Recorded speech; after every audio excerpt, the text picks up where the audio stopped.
चुनाव प्रक्रिया पर शुरू से ही प्रश्न चिन्ह लग रहा है और जब चुनाव की प्रक्रिया में प्रश्न चिन्ह लग जाए तो रिजल्ट इस तरीके से अप्रत्याशित होंगे। कभी भी किसी भी समय के ऊपर इतना स्ट्राइक रेट 1984 के अंदर भी कांग्रेस का ये स्ट्राइक रेट नहीं था जो कि इस वक्त बिहार के अंदर बीजेपी का स्ट्राइक रेट 90% से भी ऊपर स्ट्राइक रेट, ये किसी को भी उम्मीद नहीं थी और इसमें दाल में काला नजर आता है।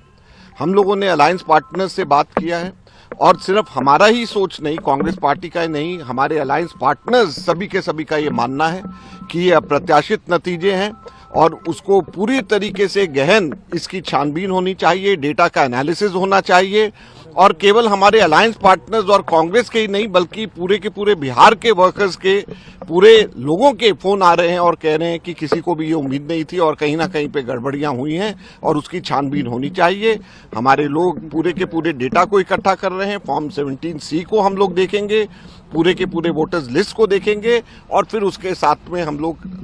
तथ्यों के साथ और आंकड़ों के साथ में वापस आपके बीच में आएंगे। हरियाणा में भी हम लोगों ने बताया, महाराष्ट्र में भी हम लोगों ने बताया, कर्नाटका में भी हम लोगों ने बताया, लेकिन दुख की बात यह है कि इलेक्शन कमीशन के कान पे जूं तक नहीं रेंग रही है। हम लोग विपक्ष के अंदर रह करके लोकतंत्र की रक्षा करने की अपनी भूमिका हम निभाते रहेंगे और उसमें पीछे और हटने वाले और संघर्ष से पीछे हटने वाले कांग्रेस पार्टी नहीं है।